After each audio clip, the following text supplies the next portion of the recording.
Hello my friends, new video today. This time we are doing another patch notes rundown. We're going to have a look into version 1.7. Previously I told you that I wanted to take a break off of the whole Heroes and Empires situation, because I had several instances where I couldn't really take any active videos. However, I feel a lot has changed in terms of the game and its direction, so as such I'm going to do a couple updates depending on my mood on it, and of course that's also going to include the patch notes. But first of all, let's restake what I wanted to restake in the first place, but I couldn't since I didn't have any BNB on my account. So let's just quickly do that so you guys can see that it's all in the staking pool and not just in my own pocket. So should be done in a second. Perfect, it worked. So now we got 88,000 in the staking pool, and next we're going to have a look into version 1.7. So this one's scheduled for 11th August release. So I've already read through it once.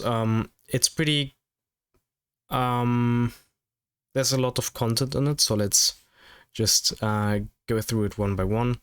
So first of all, they would like to include the real-time custom tournaments beta, which is pretty interesting, pretty cool. I already got to play it once or twice, so it's definitely an interesting feature.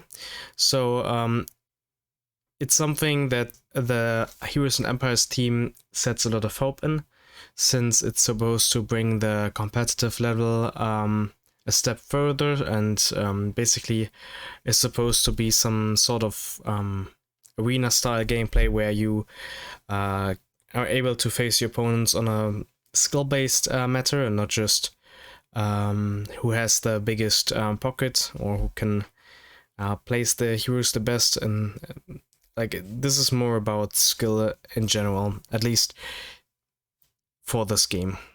So it's displayed as an event, so that when users register sufficient number of rooms, 8, 16, 32, 64, they can fight. It applies to real-time tournaments, that's the beta, and you have a set amount of rules, which is, for example, the time limitation. So you need to enter at a certain time, otherwise you'll be eliminated. Sure thing to say. Otherwise you could just stall for time and hope the others just leave and you win by default. So that's definitely a smart thing to include from the get-go.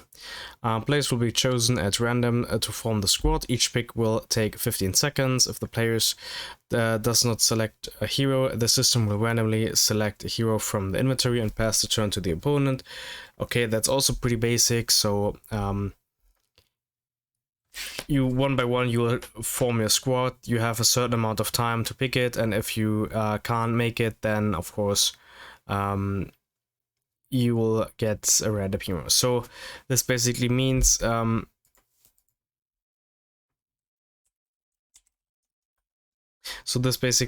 that if you happen to be AFK or you have some slight internet problems and need a couple seconds to reconnect, it's not already lost, but you will get a random hero basically. So that's definitely something you can deal with, I guess. So good choice actually.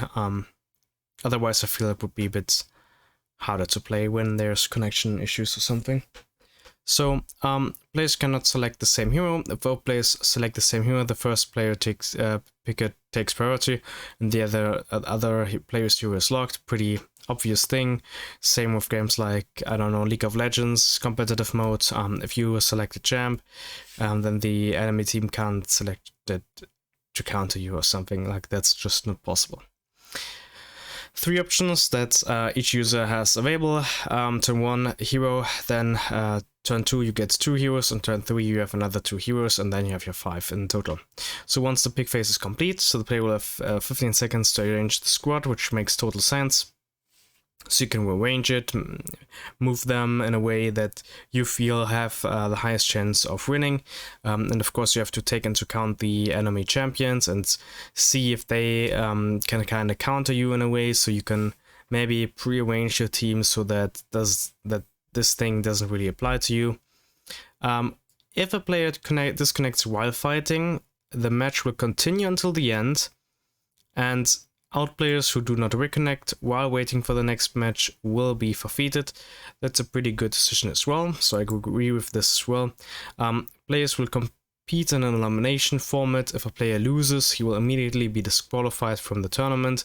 As a result, the winner is the one who continues to win until the end. Makes total sense. Actually, this is common sense, so we don't really have to go into this a little further. So rewards, that's probably the most interesting for you guys. You can play this mode on chapter 9, so if you're on chapter 8 and below, then sorry to say this, but you can't participate just yet. You just have to move forward and get to the chapter so that you can compete as well. The prices are okay, just in-game prices, so nothing really special. You get gold and the higher you place, or the better tournament you play, the higher your rewards. It's okay, it's decent. So there's another adjustment in the power in terms of dungeon. We don't know how it's going to be influenced.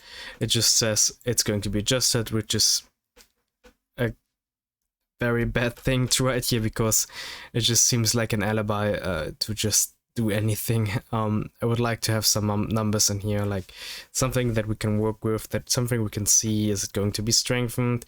Is it going to be weakened? We don't know. I don't know. Who is going to know? No one. So guess we'll just have to figure that one out or see for another announcement.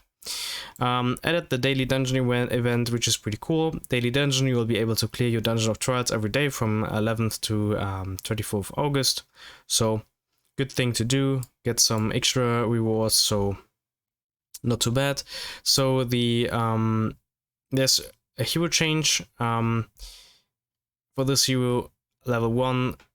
And instead of channeling for 3 seconds, it's going to be 4 seconds, and then there's going to be the damage increase to 200% per second, and then it's going to be damage increase to 200% per second, and max targeted enemy increase to 4. So if it's a hero you like to play, then maybe it's important to you. To me, it's not really important at all, so that's why I'm going to skip this.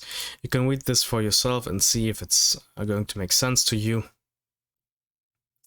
My ultimate will not cast the same skill continuously. Reduct Syllabear's skill animation from 1.4 seconds to 1 second. That's pretty cool. Update story Dusk, okay. Not really that interesting.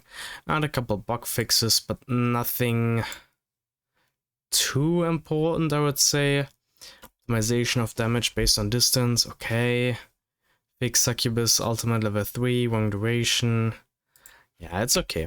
That's basically it for the update. So the biggest thing I'm looking for is definitely the tournament part.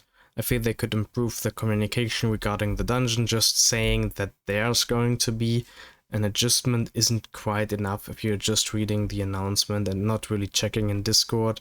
So yeah, it's okay. Anyway, guys, that's going to be it for this patch note rundown. Hope you guys enjoyed. Hope you guys are looking forward to playing the game again or continuing to play the game. Either way, I'm looking forward to it, so hope you guys enjoyed as well. That's it for the video. Goodbye, guys.